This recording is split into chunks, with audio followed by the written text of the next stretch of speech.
Rádio Web GAC Sergipe passa a apresentar programa Conexão Turismo. Apresentação, Cassandra Teodoro. Cassandra Teodoro. Boa tarde Brasil, boa tarde Sergipe, boa tarde mundo. Muito feliz em ter vocês aqui no Conexão Turismo pela Rádio GAC.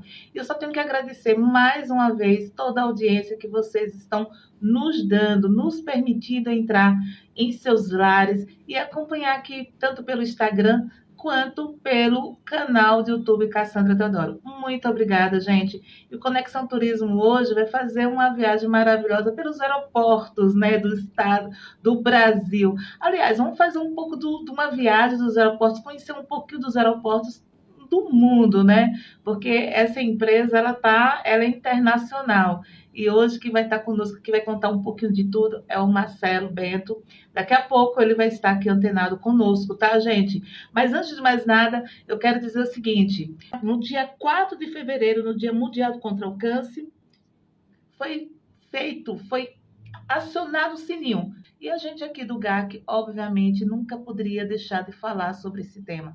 Quem me acompanha já sabe, eu sempre estou com alguma coisa na cabeça. Mas, gente, e hoje eu vim em homenagem a você que faz o tratamento contra o câncer. Vá de lenço para ajudar a quem precisa nesse momento de seu apoio. E o GAC Sergipe é isso, é apoio, é acolhimento. Nesse momento tão difícil na vida de qualquer pessoa e de qualquer família. Então, gente, vá de lenço você também. Hoje eu estou aqui, totalmente de lenço, super feliz porque eu estou nessa campanha de corpo e alma. Gente, Conexão Turismo está entrando num pequeno intervalo e daqui a pouco estou acionando aí o nosso entrevistado de hoje, que nós vamos fazer uma conexão com os aeroportos aqui do Brasil e do mundo. Até já. Estamos apresentando Conexão Turismo. Rádio Web GAC Sergipe. Música e informação. Marcelo, daqui a pouco estou acionando você, viu? Eu já vi que você já entrou. Gente, deixa eu dizer uma coisa. Enquanto nós estamos aqui no intervalo, aqui na rádio, eu tenho que dizer que está acontecendo muita coisa no Brasil, né, com relação ao turismo e principalmente mundial. Quem não leu a minha coluna, a coluna da semana, sexta-feira saiu a coluna no jornal Zona Sul, no estado aqui de Sergipe, e eu fiz uma viagem para a Grécia, né? Eu falei sobre uma ilha maravilhosa. Eu depois irei postar sobre a ilha e todos os atrativos que existem nessa ilha. Foi linda, linda, linda. A matéria não é porque eu faço, né? Mas tá linda, linda, linda. E no portal em São Paulo, na minha coluna lá no portal, eu falei sobre um evento que aconteceu aqui no estado de Sergipe, sábado, na Fazenda Escurial Vidã. Professor Wilson, muito obrigada pelo convite. Foi lindo o momento rural que nós tivemos, eu amei. Afinal de contas, nós tivemos também o prazer, né, de ouvir cantores sergipanos e tive contato direto com a nossa cultura aqui no estado de Sergipe. Aliás, a cultura nordestina é linda. Estava lá amorosa. Obrigada, você estava linda, cantando, encantando ao público, aos convidados, às pessoas que estavam presentes na Fazenda Escurial Vidã, que é um roteiro turístico do estado de Sergipe novo, mas que vem com tudo, gente. É lindo, lindo, lindo. Quem não conhece a Fazenda Escurial Vidã, é um momento de praia. E detalhe, né? Houve com exclusividade também, foi um show maravilhoso, prazeroso, calcinha preta, né? Calcinha preta arrebentou aqui no ar, retornar ao ar, porque o nosso convidado já está aqui antenado. Já vou colocar, já chamo. Voltamos a apresentar Conexão Turismo. Apresentação Cassandra Teodoro. Cassandra Teodoro. Boa tarde, às 14h20 dessa segunda-feira, gente. Segunda-feira amada, que felicidade ter vocês conosco aqui, nos acompanhando pela Rádio GAC. Mais uma vez, gente, obrigada, viu, pela companhia de vocês. E hoje a conexão aqui, gente, eu tô com uma pessoa linda que eu tive o prazer de conhecer foi o ano passado que a gente se conheceu, viu? Esse menino serelepe, tá? Ele estava no Pará, isso mesmo, ele estava no Pará e Agora, Marcelo está aqui, Marcelo Beto está aqui, nessa conexão aqui na Rádio GAC, no estado de Sergipe, para falar sobre aeroportos. Marcelo, muito obrigada por você me atender, né? Atender aqui ao público do Conexão Turismo aqui no estado de Sergipe. Boa tarde, Marcelo. Boa tarde, Cassandra. É um enorme prazer falar com vocês, né? Sem dúvida.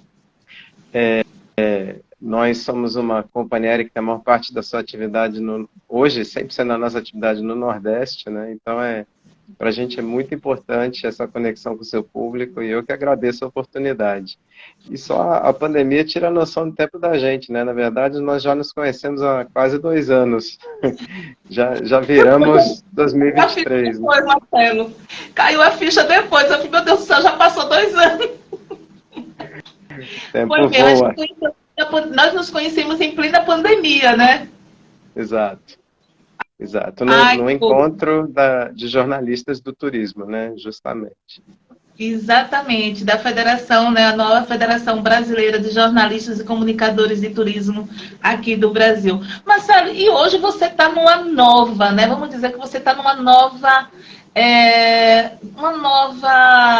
linha, né? Você, ao mesmo tempo, uma nova linha que você conhece muito bem, né? Você deixou a Azul Linhas Aéreas, não é isso?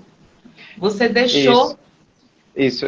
Eu, na verdade, fiz a minha carreira quase toda em companhias aéreas, né? Em diferentes companhias aéreas. Mas com maior tempo tendo passado por Gol e depois a Azul.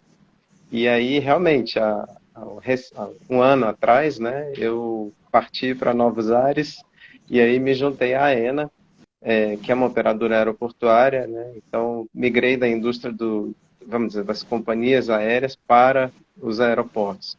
Mas é tudo transporte aéreo, tudo indústria da aviação. Então, tem muitas coisas novas e interessantes, mas também tem muito do que eu já conheço, já vivi, né, e experimentei ao longo da minha carreira. É sempre bom ter desafios, a gente ser desafiados, né? E eu acho que é um grande desafio você entrar agora como diretor de relações institucionais, né, da AENA Brasil. O que seria essa direção? Muita gente fez, Cassandra, que nome bonito ele tem. Ele é bonito, olha só, viu? Isso são as dezenas de perguntas que eu recebi ontem, tá? Pelo meu direct aqui pelo Blog Tour. Eles dizem, olha, o cara é bonito e ele tem e ele é diretor de uma coisa bonita. Mas o que é isso? Eu vou perguntar a ele, vou dizer a ele que vocês acharam ele bonito, tá? Ó, gente, tô dando já o recado. Eu tô precisando passear em Aracaju, então. Que, aliás, eu amo de paixão. Mas, assim, a nossa atividade, a aviação como um todo, é uma das atividades mais reguladas do mundo, né? Se não for a mais regulada. Tanto companhias aéreas como aeroportos, todos esses organismos. Então, isso faz, além disso, um aeroporto tem um peso, né, local, diferente dos aviões que se movimentam, né, o aeroporto está numa localidade e ele é a porta de entrada para essa localidade, né, não só para a cidade em que ele está, mas para toda uma região.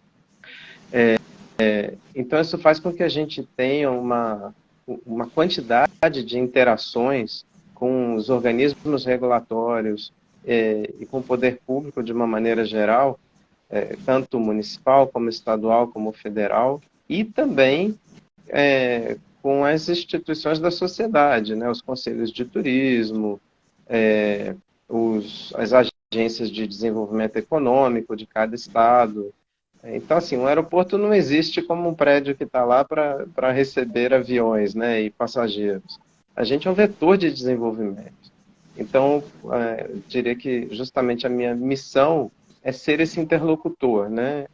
Fazer essa ponte entre a AENA e todos os stakeholders, né? Como fica bonito falar, mas enfim, todos os interessados na nossa atividade que podem cooperar conosco e com quem a gente pode cooperar para fomentar o turismo e o transporte aéreo.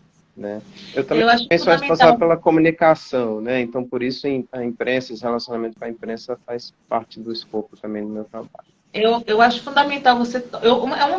É um ponto que eu sempre falo, debato em todas as vezes que eu vou conversar com alguém, ou então aqui no próprio rádio, que é o diálogo, né? Então, você é uma porta de diálogo, né? E é fundamental, principalmente no turismo, quando a gente mexe com pessoas, ter um diálogo para entender essas pessoas, entender o lugar onde nós estamos. Então, é exatamente isso. Você essa ponte entre o interesse de uma empresa e o interesse daquele lugar que vocês estão ficando, não é isso?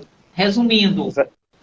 Exatamente, exatamente. E E dentro disso também a gente tem questões ligadas a desenvolvimento, a meio ambiente, né? Um aeroporto sempre tem um impacto, né? E a gente tem uma série de iniciativas para redução de emissão, para tornar os nossos aeroportos ecologicamente mais corretos, né? A gente vai falar disso mais para frente. Então, tem muitas missões dentro dessa. não, eu fiquei impressionada vamos dizer, pelo currículo da própria empresa, né? A AENA, ela é líder mundial em gestão aeroportuária. Além de aeroportos, vocês também têm aeroporto, não é isso? Eu vi alguma coisa com relação a isso. São 46 aeroportos só na Espanha. Eu não sei se aumentou o número, né? Mas os números que eu tenho são 46 aeroportos na Espanha, mais 2 heliportos. Reino Unido, vocês têm também. México, vocês têm 12 aeroportos. Colômbia, mais 2 aeroportos. Jamaica, 2 aeroportos. Que contribui bastante com o desenvolvimento nesses países. Vocês entraram aqui no Brasil, né? Para fazer uma evolução e principalmente para fazer uma ampliação e melhoria desses aeroportos aqui do Brasil. Fale um pouquinho sobre isso. São quantos aeroportos? São 11 aeroportos aqui no Brasil, já que a AENA está administrando, Bento? Na verdade, hoje são 6, né? Então, assim, você está certa, na Espanha tem a totalidade dos aeroportos da Espanha, que são 46 aeroportos e 2 heliportos, e no mundo, vamos dizer assim, 34, dos quais 17 no Brasil. E o restante, como você falou, Jamaica, Colômbia e México. No Brasil, a gente entrou em 2019, né? Na verdade, em 2020. Né? O leilão foi em 2019, da quinta rodada de privatizações, para 6 aeroportos no Nordeste, que foram os que foi o primeiro bloco que a gente adquiriu. E ainda começou as operações dela em março de 2020, uma semana antes da pandemia, né, que foi bastante, enfim, do acirramento da pandemia, foi bastante desafiador. E aí, em 18 de agosto do ano passado, de 2022, a gente participou da 7ª rodada de concessões aeroportuárias. E aí a gente adquiriu mais um lote de 11 aeroportos, que aí já não estão no Nordeste, né? São aeroportos, são 4 no Pará, 3 em Minas Gerais, 3 no Mato Grosso do Sul e 1 em São Paulo, que vem a ser o aeroporto de Congonhas. Então, esse novo bloco aí tem um peso muito grande, né? Principalmente por conta de Congonhas, Campo Grande e Uberlândia, que são os maiores aeroportos do bloco. Nós ainda não tomamos posse desse bloco, né? É um processo longo. A gente deve assinar o contrato de outorga proximamente esse mês ainda, e a transição deve acontecer ao longo do mês de abril e maio. Né? Aí sim seremos um grupo de 17 aeroportos no país e o maior em quantidade de aeroportos administrados no Brasil. No mundo, nós somos o maior grupo administrador aeroportuário em número de passageiros. Aqui ainda não seremos, porque o aeroporto de Guarulhos sozinho é maior que todos esses outros. Jura? Passado. Só de Guarulhos já abarca todos esses aeroportos que a AENA está administrando. Guarulhos é muito grande, né? Ainda assim, Congonhas será o 4º maior aeroporto da rede AENA no mundo, né? Superado por Madrid, evidentemente, Barcelona e Palma de Maiorca. Então, isso mostra a importância que o Brasil tem nos negócios do Grupo AENA. De fato, hoje, é o principal investimento estrangeiro do grupo. Né? Então, o Brasil tem um peso muito grande para o Grupo AENA Internacional. Não, você falou num ponto sobre os aeroportos que vocês estão pegando agora, né, que não começou realmente a administrar. Existe uma preocupação com relação a essas regiões que são tão peculiares com relação à ampliação, mexer com aqueles ecossistemas existentes dentro desses aeroportos? Sem dúvida, né? O tema de meio ambiente é muito importante para o Grupo AENA, é um dos grupos mais agressivos no bom sentido, né? Em redução de emissões na indústria aeroportuária do mundo. Assim, a gente tem uma série de investimentos que são obrigatórios, né, pelo processo de concessão, e tradicionalmente a gente passa bastante, né, desse valor ou do mínimo requerido, né. Para ter uma ideia, no Nordeste, o que a gente está investindo é mais do dobro do que era exigido do que era apontado, né, pelo edital de concessão, pelos estudos de viabilidade técnica. E assim será para o restante, certamente. Nós ainda não estamos nessa fase de planejamento, né, de entender exatamente o que tem que ser feito. A gente está numa fase ainda muito preliminar de coleta de dados. Certamente, os meses à frente vão ser exatamente para isso, para que a gente possa elaborar projetos e entender as necessidades de cada local. Mas, a exemplo do Nordeste, a gente faz um esforço contínuo de redução de emissões, né? Então, por exemplo, no Nordeste, no processo de reestruturação dos aeroportos, a gente mudou várias centrais de água para que a gente pudesse ter mais água de reuso nos aeroportos, ou mesmo separação de água e óleo, para que a gente não despeje óleo no esgoto, né, da cidade. Então, isso está fazendo parte dos investimentos. Também a alteração das centrais elétricas para que a gente possa usar a energia comprada no mercado de uma forma que a gente consiga garantir que ela vem de fonte limpa, né? E temos vários outros projetos. Acabamos de fazer um teste com ônibus elétrico em Recife, então a gente está coletando os resultados para justamente poder começar um processo de eletrificação da nossa frota, em vez de usar gasolina, né?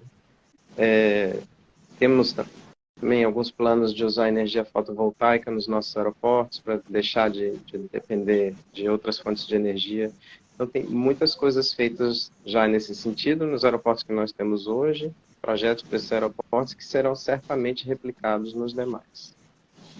Marcelo, eu tenho várias perguntas, né? As pessoas são curiosas como eu, obviamente, né? E quando o assunto, quando fala de aeroportos, eu tive perguntas de vários lugares do país. E um deles foi em Recife, né? Em Pernambuco, teve uma pessoa que fez assim, ó, já que vocês vão falar sobre, já que você vai tocar sobre o assunto sobre aeroporto, por que houve a demora na entrega do aeroporto de Recife? Ela citou até, por exemplo, que vocês estavam marcados para se entregar toda a obra do aeroporto de Recife, agora no primeiro semestre, e houve uma mudança para o segundo semestre. O que aconteceu em Recife, Marcelo? Que o povo quer saber, viu? Aconteceu o que aconteceu na vida de todo mundo, né? Uma pandemia mundial, né? Nós assumimos os nossos aeroportos aí uma semana antes, né, da declaração da pandemia pela OMS.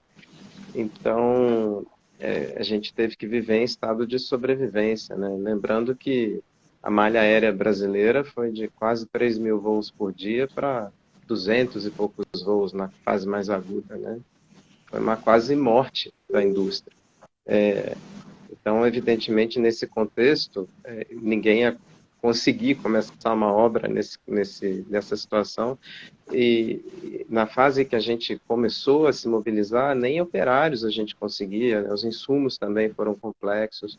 Então, isso tudo fez com que o início, né, dessa transformação fosse bastante atrasado. Nós tivemos uma extensão de prazo pela autoridade regulatória, né, evidente.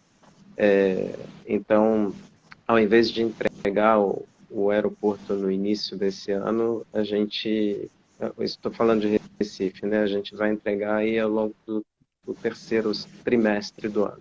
no final do terceiro trimestre, provavelmente.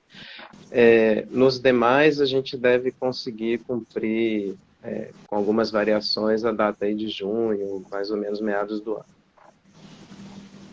Em Recife, além disso, a gente teve alguns outros ingredientes, né? O aeroporto de Recife tem algumas áreas protegidas pelo patrimônio histórico-cultural. Então, tem 2 painéis de um artista muito famoso, que é o Lula Cardoso Aires, que estão na área do aeroporto antigo. E eles, na época da concessão, eles não estavam tombados. No entanto, se começou um processo de tombamento, né? Então, a gente também teve que, vamos dizer assim, tomar mais tempo para entender, junto ao Estado de Pernambuco, o que a gente teria que fazer, como é que a gente ia preservar, o que a gente tinha, qual era o nosso papel nessa preservação, né? E a praça em frente ao aeroporto é uma praça histórica do Burle Marx também, e que está bastante descaracterizada, né? Então, também em função disso, é um bem tombado, e tudo que está no entorno dele tem consequências, né? Então, por exemplo, o gabarito do prédio, tem uma série de exigências que a gente tem que cumprir. Isso tudo atrasou o nosso licenciamento, né? Teve vários percalços aí no licenciamento da obra. Marcelo, e aí? As transformações aqui no estado de Sergipe do aeroporto, vocês mudaram tudo, né? Estamos mudando, né? Bom, acho que o aeroporto de Aracaju é um dos que passa pela transformação mais radical, né, dos nossos aeroportos. Mas eu sempre gosto de começar falando pela parte que ninguém olha, que ninguém vê muito, que é o sistema de área-ar, como a gente chama, né, o sistema de pistas e pátios.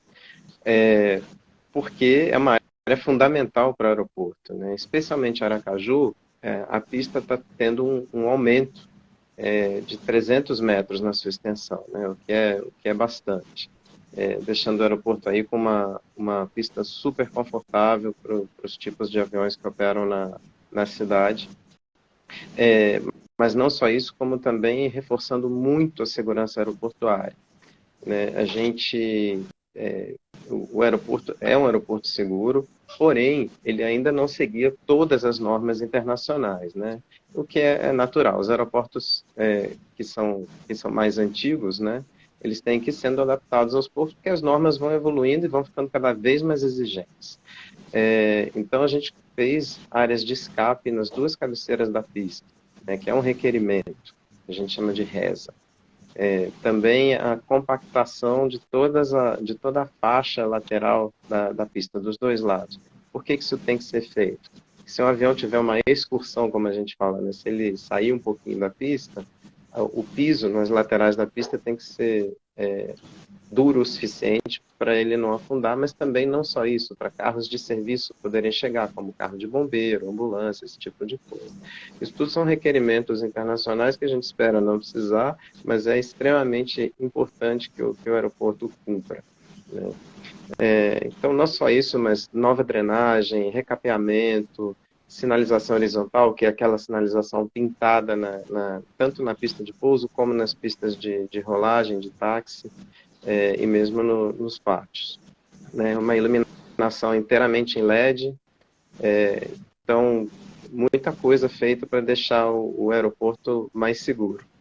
E isso foi por onde a obra até começou, então se demorou mais a ver a parte de dentro do terminal, né? Porque tudo começou na área...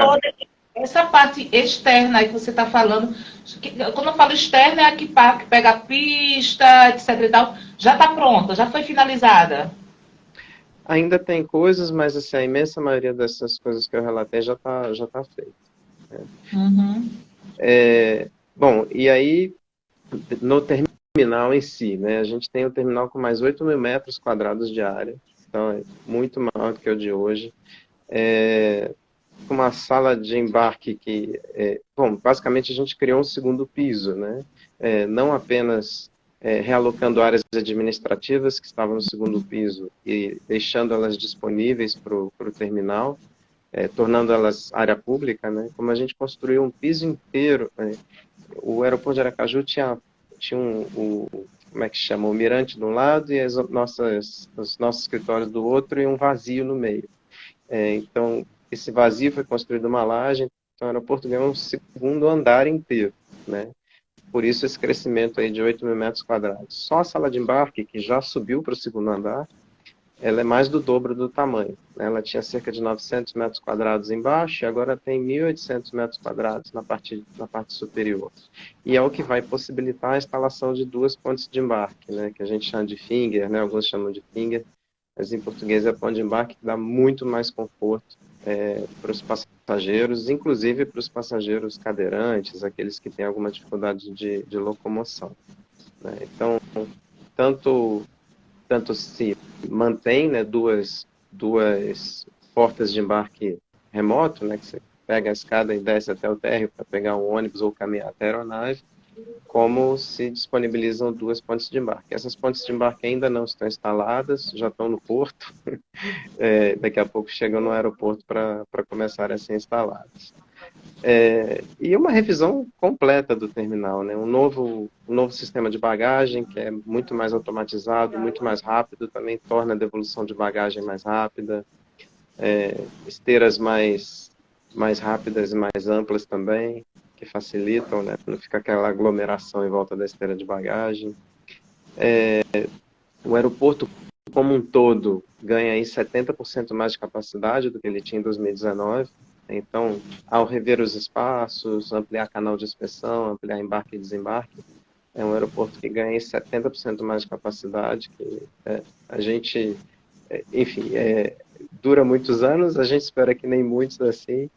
É até bom explicar como é que funciona isso, né? O edital de concessão, ele preconiza investimentos para se chegar a uma determinada capacidade, e é o que a gente está fazendo. E depois disso, as demais fases são por gatilhos.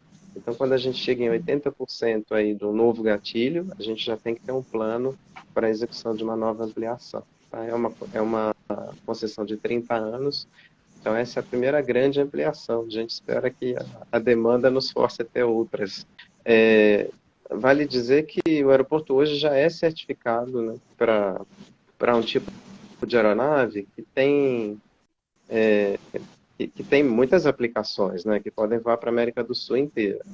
E com as novas obras, ele pode ser usado por aviões como que, eventualmente, né, por aviões como que a TAP tem usado para Maceió, por exemplo, né, que é o A321.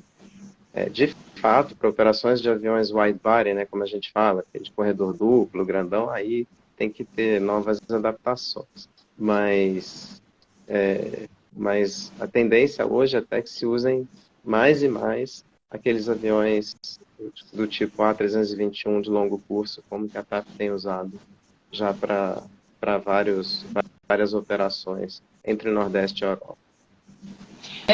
O ar-condicionado vai funcionar finalmente no aeroporto Santa Maria? Inteiramente climatizado. Primeiro e segundo andares. Isso é um grande investimento. Sabe que um dos maiores custos de operação do aeroporto é a energia elétrica, né? Então, a climatização tem um impacto grande no nosso custo operacional, mas é fundamental para o conforto de todo mundo, né? Isso já está sendo instalado.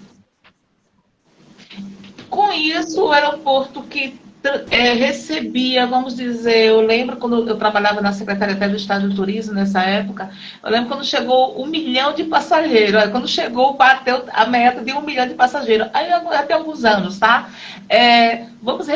Vai ser finalmente o aeroporto de Sergipe vai conseguir quantos passageiros você acredita que ele, com essas mudanças, venha a receber? O recorde do aeroporto foi em 2019, que, se não me engano, ele teve 1.100.000 passageiros, em números redondos, né, aproximadamente. E após as obras, a capacidade dele é de 1.700.000 passageiros por ano, né, sem que sejam necessários novos investimentos. Evidente que fazendo mais coisas, ele pode chegar muito mais. Mas quando a gente terminar esta fase, o aeroporto está apto a receber 1,7 milhão de pessoas por ano. Vocês também dialogam com companhias aéreas? Sim, certamente, né? A gente não tem o poder de decidir pelas companhias aéreas, né? Mas certamente que a gente tem todo um trabalho para tentar atrair mais voos, né? Por isso até essa é parte do meu papel, né? Por isso esse diálogo com o Estado é tão importante, né? A gente faz ações junto com a Secretaria de Turismo, a gente busca sempre estar junto. A gente, na ENA, tem planos de incentivo voltados para as companhias aéreas que aumentem a quantidade de voos ou de passageiros, né? Depende um pouco. A cada semestre a gente revê esses planos de incentivo, mas eles existem, tanto para voos domésticos como para voos internacionais. E o principal incentivo também que uma companhia aérea, que o turismo precisa, é um aeroporto decente, confortável, né, para que o turista queira voltar. Além de Sergipe e Pernambuco, que vocês praticamente remodelaram, estão remudando tudo, né? Porque eu sei até que o layout foi mudado. Quais são os outros estados que vocês estão fazendo as transformações? Todos, né? Na verdade, o compromisso com a concessão é de um grande investimento em todos os aeroportos. Então, em todos eles tem um investimento e uma transformação muito significativa. O caso de Aracaju chama atenção pelo aeroporto passar a ter pontes de embarque, passar a ser climatizado, né? Então, eu diria que talvez chame até mais a atenção das pessoas, mas João Pessoa também terá pontes de embarque, tem uma grande expansão do terminal. Juazeiro tem praticamente um terminal novo, né? Campina Grande também está inteiramente em obra, não tem uma salinha do aeroporto que não esteja em obra. E Recife, por ser hoje o 7º maior aeroporto do país, né? Precisava de uma grande expansão. Então, Recife, de fato, tem um novo pier internacional que está sendo construído, é um braço novo do terminal, que a gente fala que é internacional porque ele é ideal para comandar as aeronaves de grande porte, mas ele pode ser usado quando não tem voo internacional para o doméstico também. Então, são 1,4 bilhão de reais em investimentos nos 6 aeroportos em conjunto. Tá? E mais 600 milhões de reais aí em sistemas, equipamentos e algumas manutenções complementares. Não, eu fiquei impressionada e eu tenho certeza que conheceu o aeroporto de Sergipe, quando retornar, vai dizer que eu estou em outro país já, porque a mudança vai ser gritante. Eu vi a planta que vocês passaram, né? Eu lembro que vocês estiveram ano passado, não foi, Marcelo? Vocês estiveram aqui para apresentar, né, o projeto e eu fiquei encantada. Eu não estive no aeroporto, não estive na coletiva, mas eu pude escrever a matéria pelos dados que você me passou. E realmente eu fiquei impressionada com a mudança que vai acontecer aqui no meu estado. E feliz, né? Essa concessão de 30 anos, né? Depois de 30 anos, vocês podem... É isso que as pessoas ficam muito em dúvida. Quando você fala em concessão e comprou um pacote de aeroportos. Concessão de 30 anos, vocês podem... refazer essa concessão ou vocês têm que passar o aeroporto de volta para gerenciamento do governo brasileiro? Que acho que as pessoas às vezes confundem muito privatização com concessão, né? Quando tem uma concessão, você, vamos dizer assim, administra aquele negócio por um tempo determinado, mas o patrimônio, a área, é da União. Então, depois de 30 anos, esse patrimônio volta a ser da União Federal, do governo federal, que deve relicitá-lo, né? Aí é uma outra, se ele quiser que esse bem continue sendo explorado pela propriedade privada, né, e não por uma empresa estatal, ele teria que relicitá-lo. E é o que acontece tradicionalmente por aí, né, no mundo. E ao relicitar, evidentemente que o atual operador pode se candidatar junto com qualquer outro, mas vai participar normalmente dessa concorrência. Ele não teria prioridade, no caso? Tem prioridade. É interessante, né? Quem tiver dúvida com relação a isso, lê um pouquinho a lei de licitações e de concessões, né? Acho fundamental as pessoas terem o entendimento, e você abriu a mente para isso. eu mesma, de jornalistas que sabem um pouco de tudo, que nada, a gente está em constante aprendizado, né, Marcelo? Constante aprendizado. Eu mesma pensava o seguinte, que em concessão, quando acontecesse o contrato encerrado, teria prioridade a empresa que tinha já investido. Porque, na final de contas, vocês investiram já muito dinheiro, entraria na concessão, agora seria o beneficiado por conta do gerenciamento passado. Era o que eu imaginava, né? Tirou a dúvida. Marcelo, nós estamos... Olha, gente, o tempo voa. O tempo voa, eu quero saber mais coisas. Quais os investimentos que vocês estão querendo para o futuro aqui no Brasil? Eu acho que o nosso futuro agora está ligado aos novos 11 aeroportos, né? Que é um projeto hercúleo, um projeto muito grande, que a gente começa agora, né? E tem muita coisa aí para fazer pela frente, né? Só o aeroporto de Congonhas, que todo mundo conhece, né? Mais familiar para todo mundo, é enorme, né? Então para promover o mesmo nível de transformação que a gente vem promovendo nos aeroportos do Nordeste, tem muito trabalho aí pela frente. Imagino, eu espero que isso venha com tudo, viu? Que vocês investam, que sabe, eu tenho certeza que vai ter um retorno aí garantido.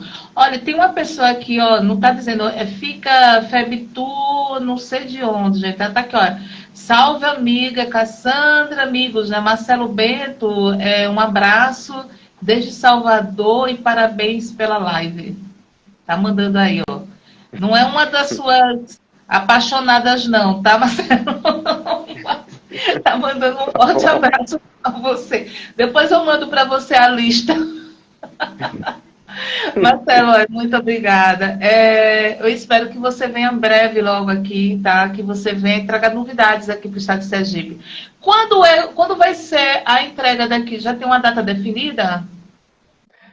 A gente prevê para junho. Justamente tentar ter tudo pronto antes do São João.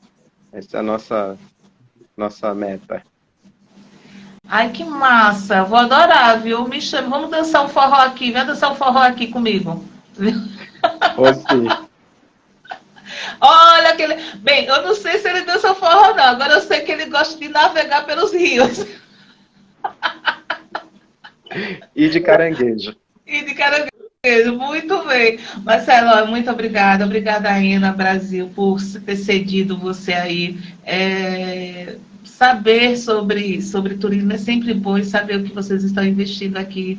Eu só tenho que agradecer, né, pela oportunidade de você estar aqui conosco, tirar essas dúvidas dos nossos seguidores e principalmente dos nossos ouvintes. Obrigada, Marcelo. E felicidades aí no novo cargo, né? Novo não, velho cargo já. Obrigado a vocês. Que orgulho que está falando, viu? Nosso presidente da Febitur Nacional. Estive com ele semana passada, em Campina Grande. Ai. Ó, essas coisas me chamem, viu? Que eu vou correndo. Não esqueça, não. Ó, o Gorgônio estava lá, eu vi, Gorgônio, você e Heloísa arrasaram lá em Campina Grande. O novo voo, né, direto, né, Bahia para Campina Grande, né, fantástico, viu? Isso. Gente, ó, Conexão Turismo dessa segunda-feira está finalizando e, mais uma vez, eu quero agradecer a vocês e dizer o seguinte, não esqueça, o GAC Sergipe precisa de vocês. Obrigada, gente. Conexão Turismo dessa segunda-feira finaliza. Eu espero que contar com vocês na próxima segunda-feira. E na segunda-feira, não esqueça, nós vamos fazer uma viagem diretamente para o Vietnã. Beijos e boa semana para todos. A Rádio Web GAC Sergipe acabou de apresentar o programa